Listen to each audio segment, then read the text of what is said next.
Solution अपना चल रहा था। लास्ट क्लास में हमने क्वथनांक उन्नयन के बारे में कल अध्ययन किया था।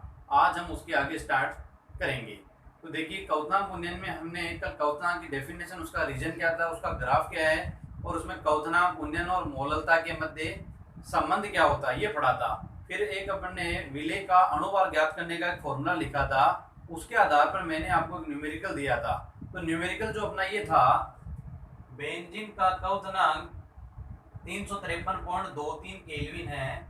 1.80 ग्राम अवाष्पशील विलेय को 90 ग्राम बेंजीन में घोलने पर विलयन का क्वथनांक 354.11 केल्विन हो जाता है। विलेय का मोलर द्रव्यमान ज्ञात करो। इसके लिए बेंजीन के लिए Kb = 2.53 kelvin kilogram mole inverse दिया हुआ।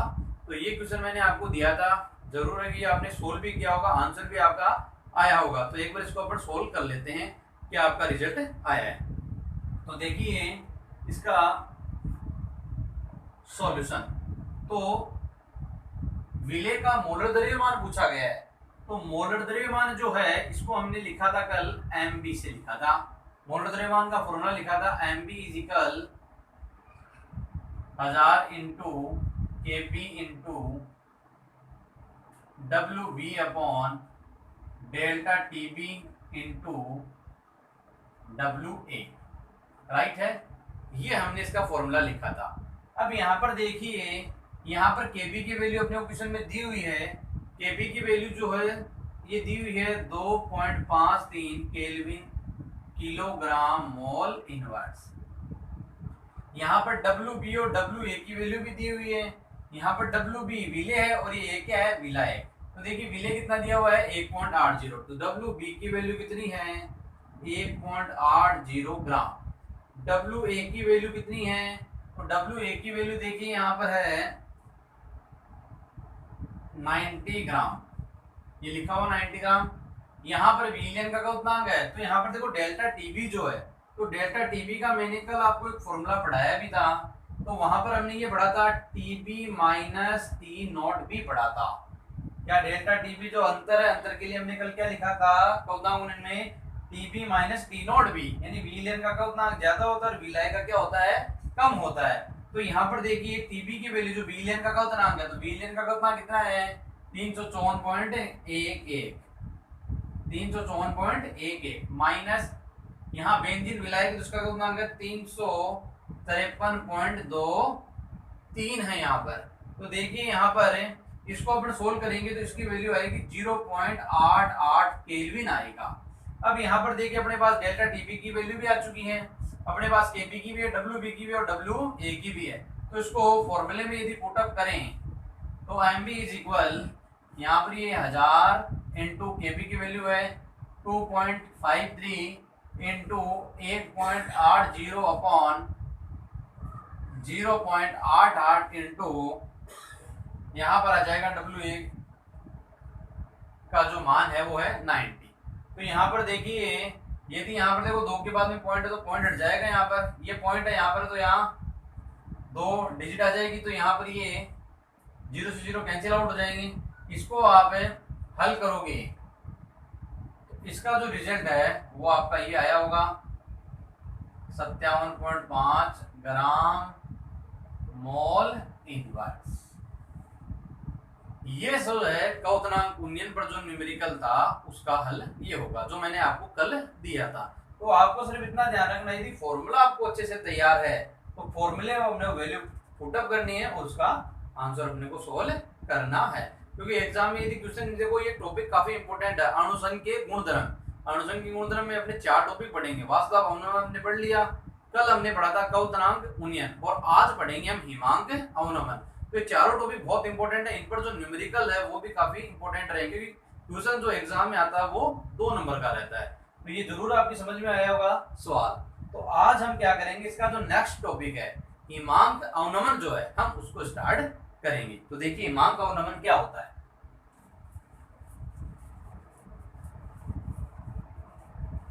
हिमांक का वैसे फ्रीजिंग जिसे कहते हैं, हिमांक का मतलब वैसे आपने पढ़ा भी है, जिस पर कोई द्रव पिघलने लगता है, जिस ताप पर कोई द्रव पिघलने लगता है। लेकिन यहाँ अवनमन बढ़ रहे हैं हम। अवनमन के लिए यहाँ पर देखिए, तो टॉपिक नंबर अपना जो 3 है, हिमांक अवनमन।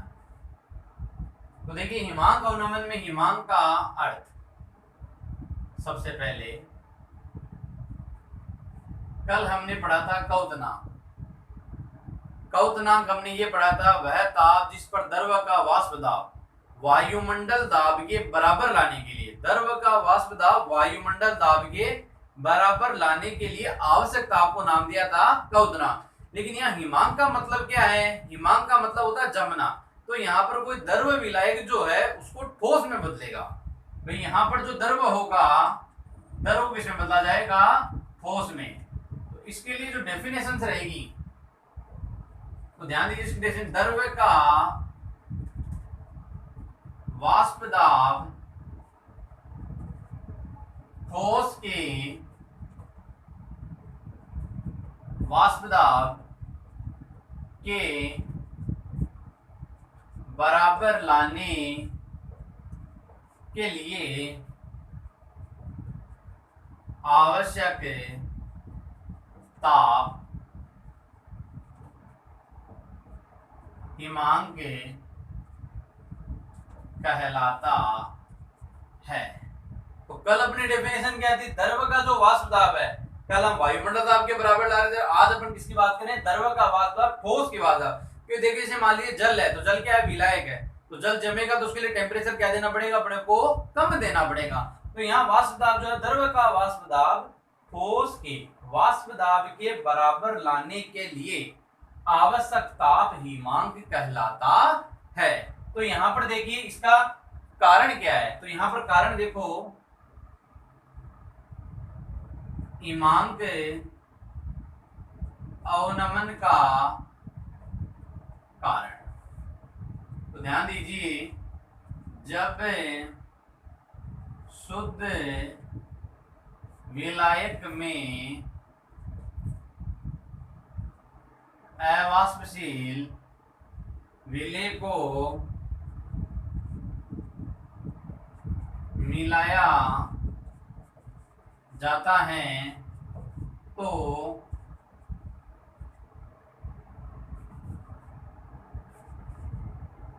विलयन का वाष्प दाब कम हो जाता है, क्योंकि विलयन विलायक की तुलना में कम ताप पर जमता है। अतः शुद्ध विलायक का हिमांक विलयन से अधिक होता है। तो कल जैसे अपन ने पढ़ा था कौतनाक उन्नयन का कारण, वैसे हिमांक अवनमन का कारण क्या है? जब शुद्ध विलायक में अवाष्पशील विलेय को मिलाया जाता है तो विलयन का वाष्प दाब कम हो जाता है, क्योंकि विलयन विलायक की तुलना में कम ताप पर जमता है। अतः शुद्ध विलायक का हिमांक विलयन से क्या होता है? अधिक होता है। तो कल वहां पर अपन ने पढ़ा था ज्यादा होता है, क्योंकि अपन ने पढ़ा था जब शुद्ध विलायक में अवाष्पशील विलेय को मिलाया था। अवाष्पशील विलेय का मतलब मैंने कल आपको एग्जांपल बताया था, NaCl ले सकते हो, ग्लूकोज ले सकते हो, सल्फर ले सकते हो। तो जैसे उसमें अवाष्पशील विलेय का मतलब क्या होता था? उसका वाष्प दाब क्या होता है? बहुत ही कम होता है। इसलिए जो अवाष्पशील विलेय पदार्थ होता है उसको क्या कर दिया जाता है? नगण्य कर दिया जाता है, क्योंकि उसका वाष्प दाब क्या होता है? बहुत ही कम होता है। तो यहाँ पर इसका विलयन का देखो, जैसे जब शुद्ध विलायक में अवाष्पशील विलेय को मिलाते तो विलयन का वाष्प दाब क्या हो जाएगा? कम। कम क्यों होगा? क्योंकि यहाँ पर आपका जो विलायक है वो कम ताप पर क्या हो जाएगा? क्योंकि विलयन विलायक की तुलना में क्या होता है? कम ताप पर क्या हो जाएगा? जम जाएगा। जब कल हमने क्या पढ़ा था, उसमें टेम्परेचर क्या देना पड़ा था? ज्यादा। क्योंकि द्रव को टेम्परेचर ज्यादा क्यों देते हैं? क्योंकि द्रव में उबालने के लिए टेम्परेचर हमने क्या देना पड़ेगा? ज्यादा, और जमने के लिए टेम्परेचर क्या करना पड़ेगा? लो करना पड़ेगा। तो ये इसका कारण है हिमांक अवनमन का। तो पहले डेफिनेशन आपको तैयार होनी चाहिए। डेफिनेशन क्या है? द्रव का वाष्प दाब ठोस के वाष्प दाब के बराबर लाने के लिए आवश्यक दाब हिमांक कहलाता है। रीजन, जब शुद्ध विलायक में अवाष्पशील विलेय को मिलाया जाता है तो विलयन का वाष्प दाब कम हो जाता है, क्योंकि विलयन विलायक की तुलना में कम ताप पर जमता है, अतः शुद्ध विलायक का हिमांक विलयन से अधिक होता है। अब यहाँ पर देखिए, जैसे मान लीजिए यहाँ पर अपन हिमांक अवनमन का लिखें तो माना, ध्यान देना,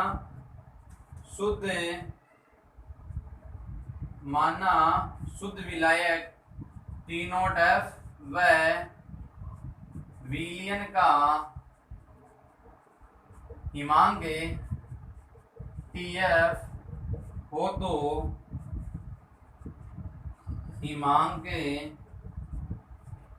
अवनमन। तो हिमांक अवनमन क्या हो जाएगा?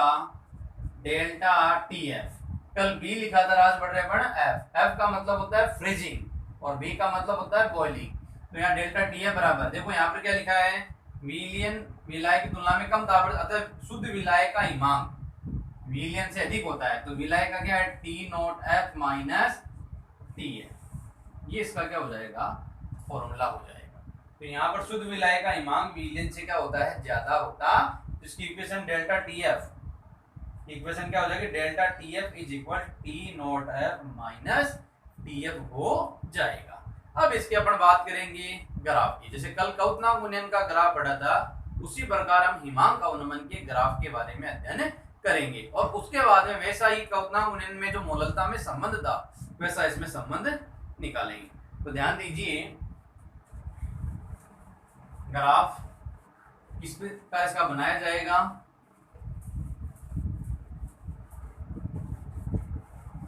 लैंग्वेज कंप्लीटली वैसी की वैसी ही रहेगी, बस सिर्फ यहाँ बी और एफ का इसमें अंतर रहेगा। तो थोड़ा सा ध्यान दीजिए, ग्राफ यहाँ पर वाष्प दाब कर लिया था, टी से लिखा था, ताप को टी से रिप्रेजेंट करेंगे। सबसे पहले देखिए द्रव विलायक है,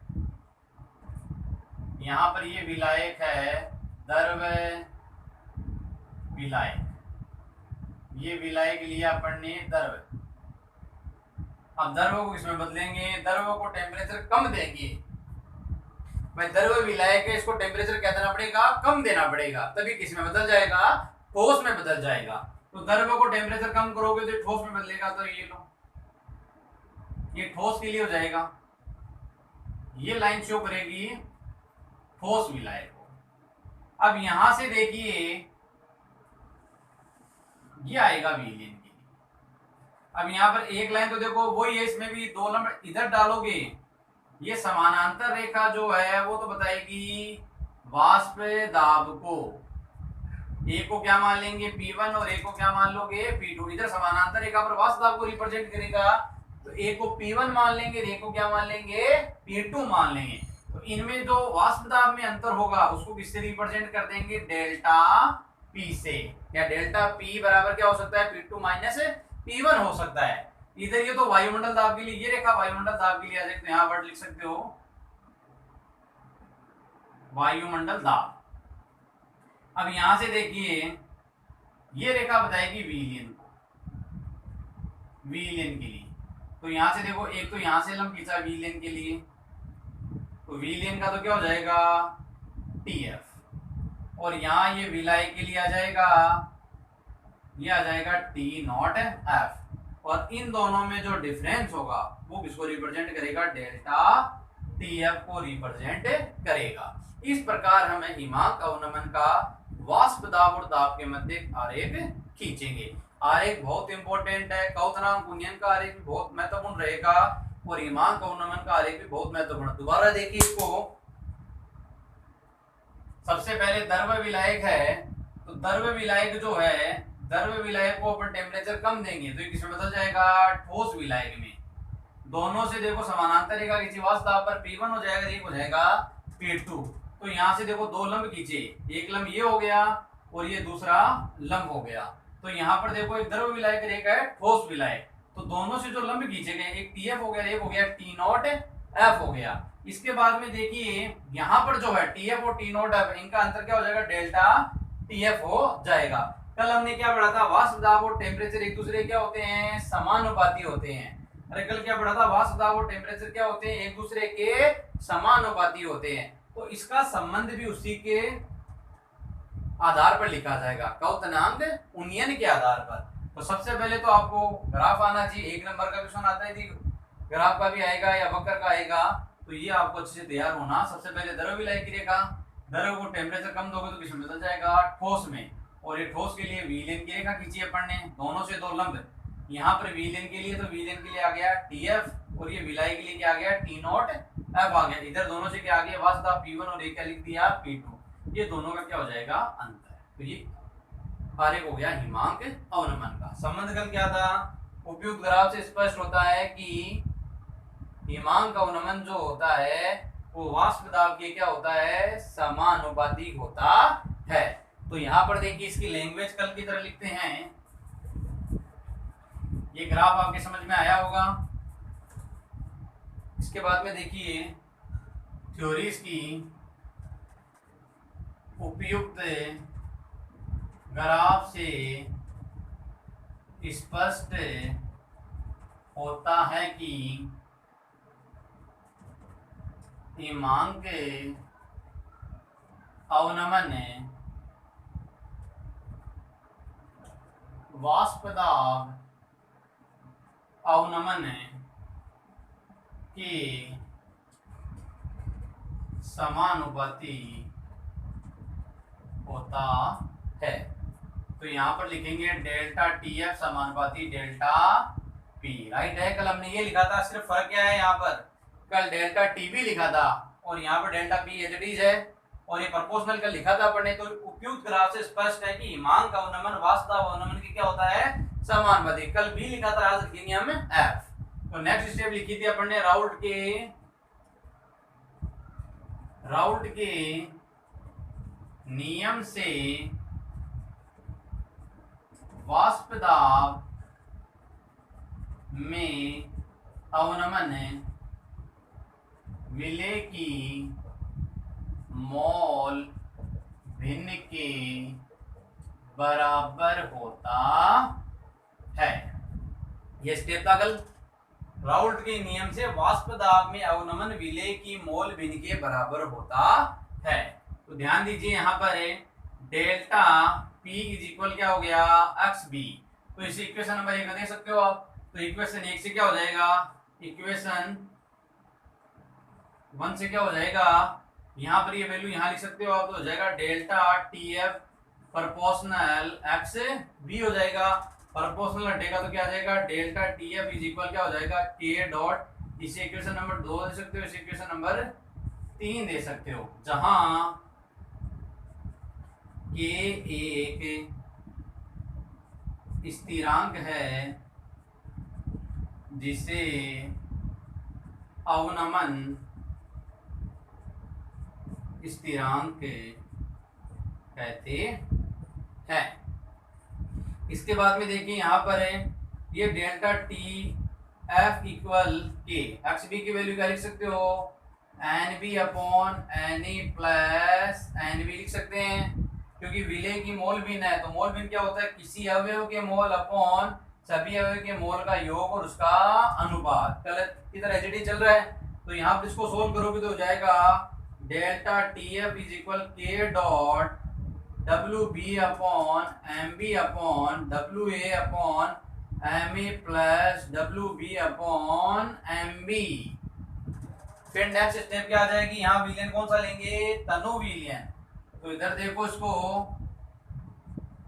यदि विलयन तनु हो तो यहाँ पर हो जाएगा WB MB is less than WA upon MA। तो यहाँ पर ये वैल्यू क्या हो जाएगी, delta TF is equal K dot WB upon MB upon WA upon MA हो जाएगा। इसका सॉल्यूशन लिखोगे तो delta T F is equal K dot W B upon M B गुणा एम ए गुणा डब्ल्यू ए हो जाएगा। यहां से कल हमने लिया था यदि विलायक का भार किलोग्राम में है, तो यहाँ पर देखो ये विलायक का भार किलोग्राम में है, तो एक अपन ने यहाँ पर जो संबंध पढ़ा था ये वाला, ये किसके शो कर रहा था, मोललता को शो कर रहा था। तो यहाँ पर देखो ये W B upon M B into W A, तो ये मोललता को बताएगा, तो इसका स्टेप हो सकता है delta T F is equal K dot M A गुणा स्मॉल एम, ये बन जाएगा। तो यहाँ पर इसको इक्वेशन दे सकते हो आप, इक्वेशन नंबर 4, यहाँ पर इक्वेशन नंबर दे सकते हो आप 5। अब यहाँ पर देखो, यहाँ पर K dot M A is equal होता है के एफ होता है, तो यहाँ पर ये लिख सकते हैं इक्वेशन समीकरण 5 से, तो यहाँ पर क्या लिख सकते हैं, delta T F is equal के एफ गुणा स्मॉल एम, इसे दे सकते हैं इक्वेशन नंबर 6 दे सकते हैं। अब यहाँ पर देखो ये के एफ स्थिरांक होता है, तो इसको स्थिरांक को उठाओगे तो दोनों में संबंध क्या हो जाएगा, प्रोपोर्शनल का हो सकता है, तो इसका आगे ये हो सकता है delta T F proportional small M,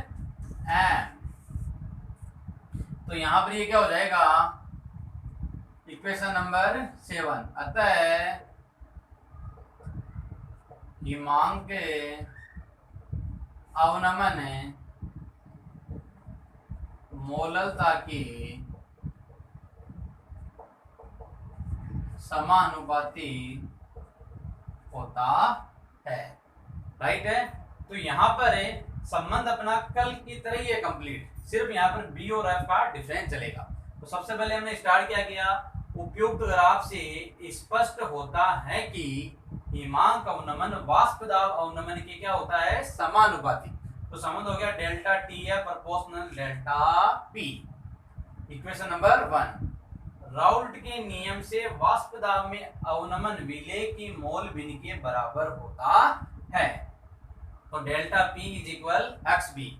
equation number 1, तो delta T F proportional X B लिख दिया भाई, यहाँ delta P is equal X B है, तो डेल्टा पी के स्थान पर क्या लिख देंगे, एक्स बी। तो डेल्टा टी एफ बराबर प्रोपोर्शनल का तो क्या आएगा, एक स्थिरांक, तो जहाँ delta T F is equal के एक्स बी हो जाएगा। इक्वेशन नंबर 3, जहाँ के एक स्थिरांक है जिसे अवनमन स्थिरांक कहते हैं। यहाँ एक्स बी को हल करेंगे तो delta T F is equal K N B upon N A plus N B, N की वैल्यू रखेंगे तो W B upon M B upon W A upon M A plus W B upon M B. विलेन कौन सा लिया था, तनु। यदि villain तनु हो, तनु विलेन का मतलब विलेय की मात्रा बहुत ही कम हो, तो उस घटक को क्या कर दिया जाएगा, नगण्य कर दिया जाएगा, राइट है। तो W B upon M B is less than W A upon M A, तो ये वैल्यू नेगलेक्ट, तो delta T F is equal K dot W B upon M B upon W A upon M ए।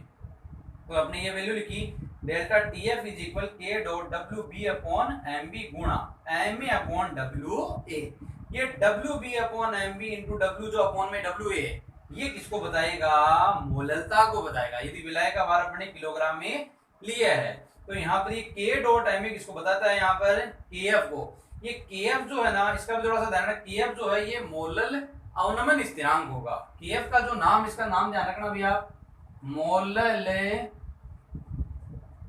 अवनमन स्थिरांक होता है, ये molal अवनमन स्थिरांक।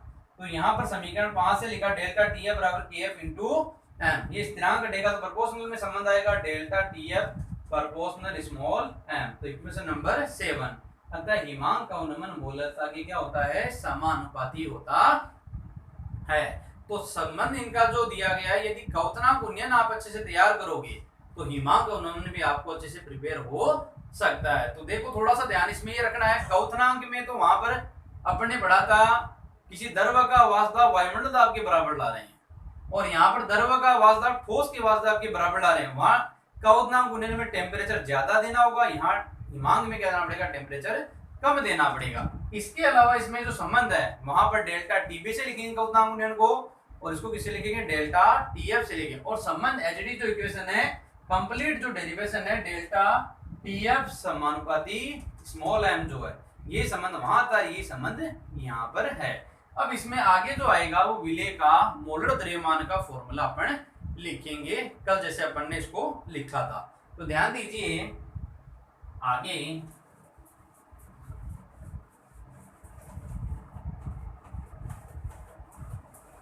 सबसे पहले केएफ की इकाई की बात करेंगे। कल केपी की इकाई क्या पढ़ी थी? Kelvin kilogram mole inverse. H it is इकाई होती है इसकी भी केल्विन किलोग्राम मोल इनवर्स, इसकी इकाई होती है।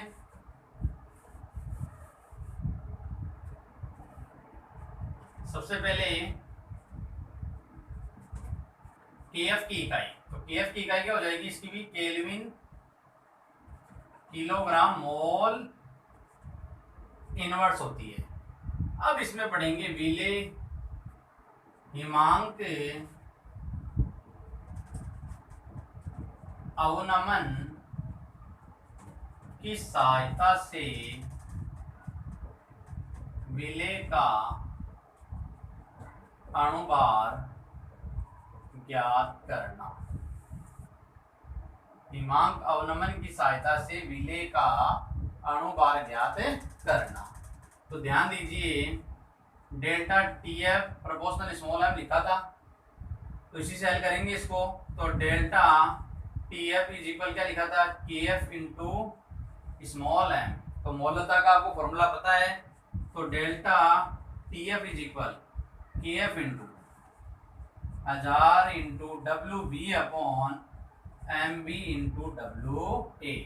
तो हिमांक अवनमन का यदि आपको कोई क्वेश्चन आता है तो हिमांक अवनमन के लिए तो ये फॉर्मूला पुटअप हो जाएगा, जहां पर आपको केएफ की वैल्यू दी जाएगी, डब्ल्यू बी की दी जाएगी और एम बी आपको पता चल जाएगा मोलर द्रव्यमान जो विले का अणुभार है, और एक डब्ल्यू ए हो जाएगा। इसके अलावा ये विले का अणुभार का संबंध बनाना, तो विले का अणुभार यहाँ जाएगा, डेल्टा टीएफ यहाँ जाएगा। एच टी इज एक उन्नयन की तरह KF into 1000 into W B upon delta TF into W A.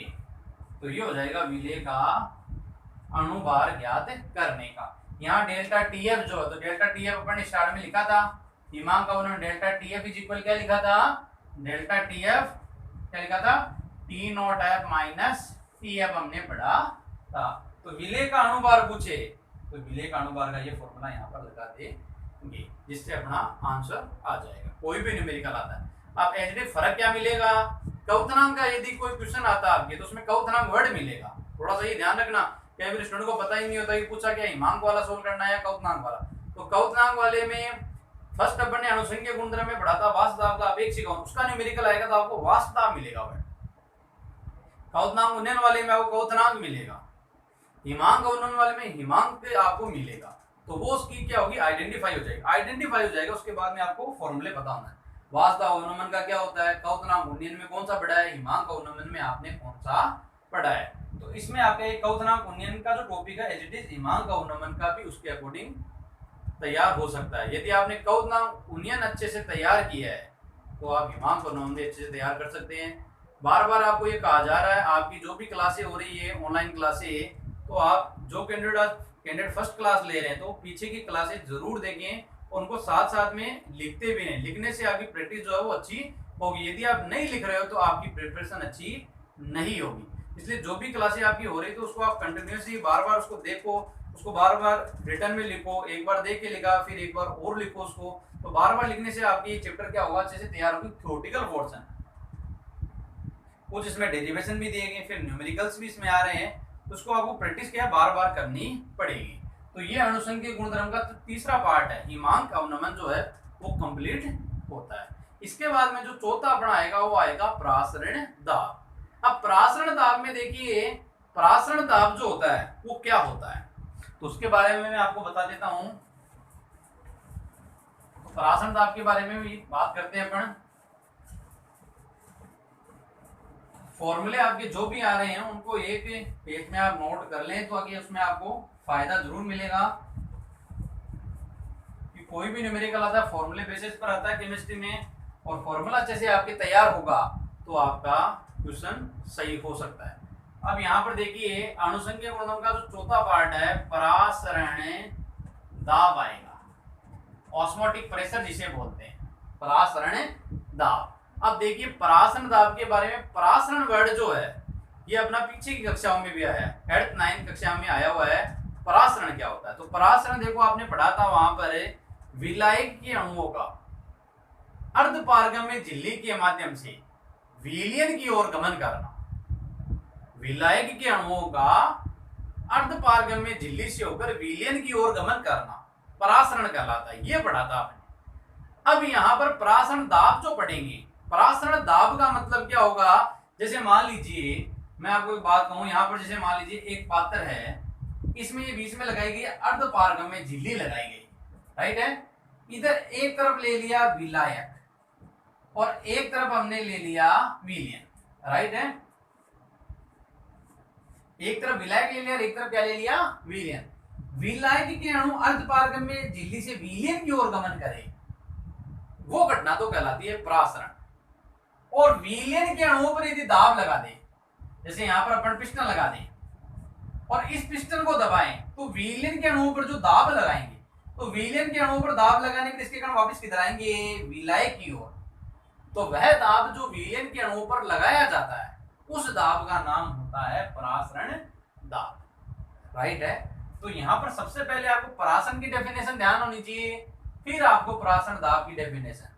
तो इसमें जैसे मान लीजिए अर्धपारगम्य झिल्ली लेंगे, अर्धपारगम्य एक पात्र में इधर क्या ले लेंगे? विलायक और इस तरफ विलयन। ये परिवार समझने के लिए, विलायक के अणु विलयन की ओर जा रहे हैं, उस घटना को तो बोलते हैं परासरण। निम्न सांद्रता से उच्च सांद्रता की ओर जाएंगे। और यहाँ पर यदि विलयन के अणु पर दाब लगा दें, यहाँ पर अपन क्या लगा दें? प्रेशर लगा दें। विलयन के अणु पर दाब लगाएंगे तो ये कण वापस किधर जाएंगे? विलायक की ओर। अर्धपारगम्य झिल्ली से होते हैं, तो वो घटना क्या कहलाएगी? परासरण दाब कहलाएगी। तो परासरण दाब के बारे में भी आपको अच्छे से अध्ययन करना होगा।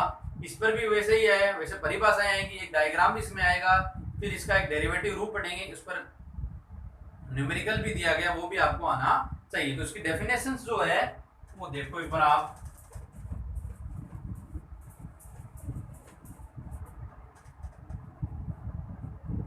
ध्यान दीजिए, विलायक